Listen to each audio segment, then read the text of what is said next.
អ្នកណាគេខ្លះដែលថារៀនមិនចេះលើមុខវិជ្ជារូបហើយនឹងគីមីខំរៀនមិនក៏អត់ចេះដែរខ្ញុំក៏ធ្លាប់ជាសិស្សម្នាក់ដែលរៀនមិនចេះរៀនមិនប្រកែលើមុខវិជ្ជាទាំងពីរនេះដែរប៉ុន្តែខ្ញុំធ្វើរឿងមួយវាធ្វើឲ្យខ្ញុំរៀនចេះរៀនប្រកែវាធ្វើឲ្យខ្ញុំបានបន្ទូលល្អរហូតដល់ខ្ញុំទទួលបាននីតិ A នៅពេលប្រឡងបាក់ឌុបលើមុខវិជ្ជាទាំងពីរហ្នឹងហើយថ្ងៃនេះខ្ញុំនឹងយករឿងហ្នឹងមកប្រាប់អ្នកនរគ្នាសួស្តីអ្នកនរគ្នាសូមស្វាគមន៍មកកាន់វីដេអូថ្មីគីមីវិទ្យាហើយនិងរូបវិទ្យាគឺជាមុខវិជ្ជាមួយដែលពិបាកសម្រាប់មនុស្សភាគច្រើន10នាក់គឺមាន8នាក់ដែលគេថាមុខវិជ្ជាហ្នឹងវាពិបាក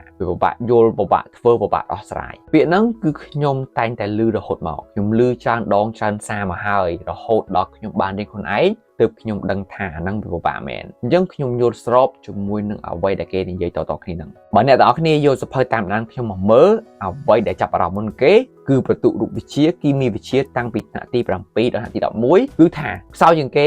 អន់ជាងគេលក្ខណៈថាប៊ីជាប់ប៊ីធ្លាក់ប៊ីជាប់ប៊ីធ្លាក់ហើយបើពេលបន្ទុកខ្ពស់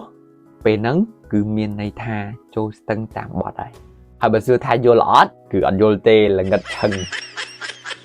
តាមការពិតទៅខ្ញុំជឿថាមុខវិជ្ជាទាំងពីរនេះវាពិបាកខ្ញុំយល់ស្របជាមួយនឹងអ្វីដែលខ្ញុំឮនៅអ្វីដែលគេបានប្រាប់ខ្ញុំតាំងពីខ្ញុំមិនទាន់បានចូលរៀនមុខវិជ្ជាទាំងពីរនេះម្លេះហើយនៅពេលដែលខ្ញុំជឿគេបែបហ្នឹងហើយវាធ្វើឲ្យខួរក្បាលរបស់ខ្ញុំបិទនៅពេលដែលខ្ញុំចូលរៀនមុខវិជ្ជានេះម្ដងគឺខ្ញុំតែងតែខំរកចំណុចណាដែលមកបញ្ជាក់ថាមុខវិជ្ជាហ្នឹងវាពិតជាពិបាកមែនហើយខ្ញុំធ្វើរឿងទាំងអស់នេះហ្នឹងដោយមិនដឹងខ្លួនគឺវាធ្វើអូតូបើខ្ញុំមិនបានចាប់អារម្មណ៍ទេខ្ញុំមិនដឹងខ្លួនទេនៅពេលដែលខ្ញុំជួបឧបសគ្គឬក៏មានផលលំបាកនៅក្នុងមុខវិជ្ជាទាំងពីរនេះគឺខ្ញុំឆាប់ give up មកគឺខ្ញុំមិនខិតខំប្រឹងប្រែងរកដំណោះស្រាយទេហើយនិយាយថាអូឃើញទេមុខវិជ្ជាទាំងពីរហ្នឹងវាពិតជាពិបាកមែននៅពេលដែលខ្ញុំឃើញបន្ទុកខ្លួនឯងមិនល្អ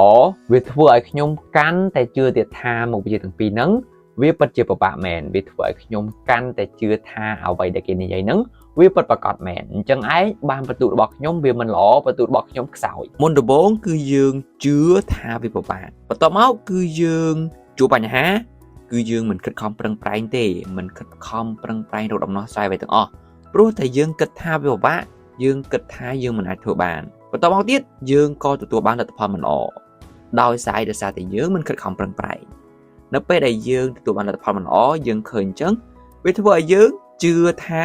វាពិបាកមែនអញ្ចឹងអា cycle មួយហ្នឹងអារង្វង់មួយហ្នឹងគឺវាវិលចុះវិលឡើងវិលចុះវិលឡើងបើយើងមិនចាប់អារម្មណ៍យើងមិនខិតខំបំបែក cycle ហ្នឹងទេគឺយើងនៅតែប៉ុណ្្នឹងបន្ទាប់មកយើងក៏ចាប់ផ្ដើមនិយាយថាមុខវិជ្ជាទាំងអស់នេះវាពិតជាពិបាកយើងរៀនមិនចេះទេដែលតាមការពិតគឺយើងមិនបានខិតខំប្រឹងប្រែងយើងមិនបានប្រឹងប្រែងឲ្យពិតប្រាកដខ្ញុំគឺធ្លាប់អញ្ចឹងខ្ញុំធ្លាប់រៀនមិនចេះពីមុខវិជ្ជាទាំងពីរហ្នឹងគឺតាំងពីថ្នាក់ទី7ដល់ថ្នាក់ទី11ហ្នឹងគឺខ្ញុំនៅក្នុងអា cycle ហ្នឹង cycle គិតថាពិបាករៀនអត់ចេះអត់ខំប្រឹងប្រែងហ្នឹងប៉ុន្តែនៅពេលដែលខ្ញុំឡើងថ្នាក់ទី12គឺខ្ញុំមានគោលដៅចង់បាននីតិ A អញ្ចឹងដើម្បីបាននីតិ A គឺខ្ញុំត្រូវចេះគ្រប់មុខវិជ្ជាទាំងអស់រួមទាំងមុខវិជ្ជារូបនិងគីមីដែរអញ្ចឹងពេលហ្នឹងគឺខ្ញុំ break cycle ហ្នឹងផ្លាស់ប្ដូរការគិតរបស់ខ្ញុំហើយដាក់ចិត្តដាក់កាយខំរៀនមុខវិជ្ជាទាំងពីរហ្នឹងចុងក្រោយគឺខ្ញុំរៀនចេះរហូតដល់ខ្ញុំបាននីតិ A លើមុខវិជ្ជាទាំងពីរហ្នឹងអញ្ចឹងបានថាអ្វីក៏ដោយក៏យើងអាចធ្វើបានដែរមិនថាត្រឹមតែរូបវិទ្យាគីមីវិទ្យាក្នុងសាលាទេអ្វីក៏ដោយក៏យើងអាចធ្វើបានដែរឲ្យតែយើងជឿថាយើងអាចធ្វើបានហើយបើយើងជឿថាយើងមិនអាចធ្វើបានយើងប្រកាសជាមិនអាចធ្វើបានពេលខ្លះខ្ញុំទទួលស្គាល់ថារឿងមួយចំនួនវាពិតជាពិបាកខ្លាំងមែនទែនប៉ុន្តែវាមិនមែនមានន័យថា it's impossible នោះទេវាមិនមែនមានន័យថាវាមិនអាចទៅរួចនោះទេខ្ញុំជឿថាឲ្យតែយើងនៅមានសង្ឃឹមឲ្យតែយើងជឿថាយើងអាចធ្វើបានហើយយើងខិតខំប្រឹងប្រែងធ្វើវាមុននឹងក្រោយយូរនឹងឆាប់យើងគង់តែអាចធ្វើវាបានអញ្ចឹងមុននឹងយើងធ្វើរឿងអីមួយយើងត្រូវតែកែអភិសិនត្រូវផ្លាស់ប្ដូរផ្នត់គំនិតរបស់យើងការគិតរបស់យើងជាមុនសិនព្រោះថាបើយើងគិតមិនល្អគិតអវិជ្ជមានទៅលើរឿងអីមួយហើយភាគច្រើនវាពិតជាពិបាកខ្លាំងមែនតើក្នុងការមើលឃើញមិនល្អមើលឃើញភាពវិជ្ជមានទៅលើរឿងហ្នឹងត្រូវចាំថាផ្នត់គំនិតល្អ